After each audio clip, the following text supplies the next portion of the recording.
Hello everyone. Today we start with the topic of pollination. Pollination is the transference of pollen grains from the anthers of a flower to stigma of a flower. Now this transference of pollen grains from the anthers of a flower to stigma, it can be within a same flower, it can involve two different flowers of a same plant, and it can involve two different flowers of two different plants also. So depending upon the category in which the number of flowers are involved, we say that it is just a transference of pollen grains from one flower, from the anthers of a flower to the stigma of a flower. Now this pollination is of two categories. Let's see the diagram.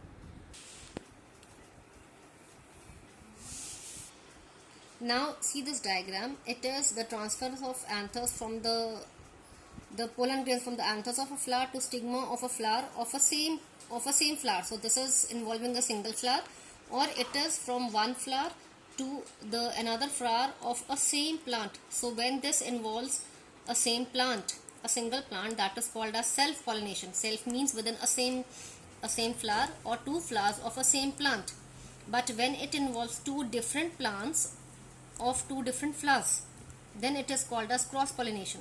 Self pollination between the same plant, but when two different plants are involved, then we talk about of a same plant. When we talk about a same species, that means two kinds of roses, two kinds of dahlias, so that is called as cross pollination. Now this transference of pollen grains from the anthers to stigma, we have number of helpers. Helpers are the agents through which this pollination occurs.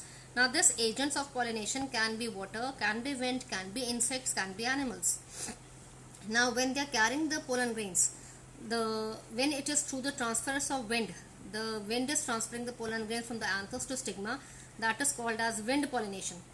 If they occur in the plants of maize, wheat, palm and pines. Let's see the diagram. Now see in this diagram, it is through the wind. The pollination occurs through wind in maize plant. In maize plant, the male flowers are at the top and the female flowers at the bottom. Now these flowers, they are very small, they are colorless and they are tiny and they are dull colored. So they are not having any fragrance. So that means when they have to be carried with the help of wind, they do not need brightly colored petals, they do not need nectar, they do not need the insects to attract them. And second, we talk about the pollen grains. As they have to be carried with the help of wind, they have to be very light and small and dry in weight. So they are produced in very large amounts and they are carried with the help of wind.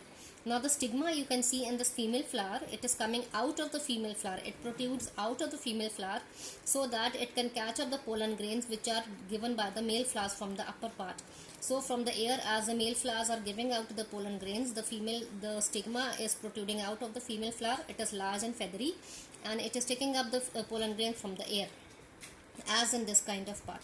Yes. Now we talk about the pollination which is carried with the help of water. Let's see the diagram. Now when we take up the pollination with the help of water, when the transference of pollen grain from the anthers to stigma is with the help of water, it is called as water pollination. It is occurring in aquatic plants as hydrilla. Now as in Vercellinaria, we have the male and the female flowers. They are born on separate plants. Now when they are born on separate plants, they remain under water. When the male flowers mature, they get separate from the parent plant. And they come on the surface of water and they float till they reach the female flowers. And when they reach the female flowers rise to the surface of water and they take up the pollen grains from the male flowers.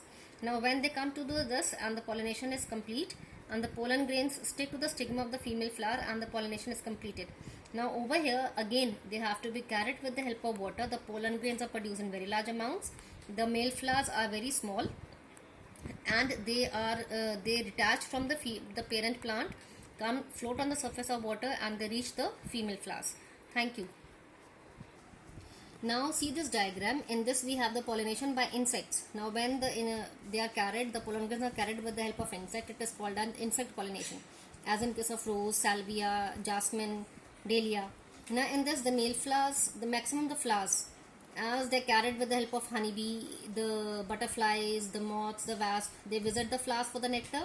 And when the insect is visiting the flower for the nectar, the powdery pollen grains, they are deposited on the body of the insect. And when they reach the flowers, the other flower, from the body, the pollen grains will take up the stigma will take up the pollen grains from the body of insect and the pollination will occur. So this transference of pollen grains with the help of the insect is called as insect pollination. Thank you so much.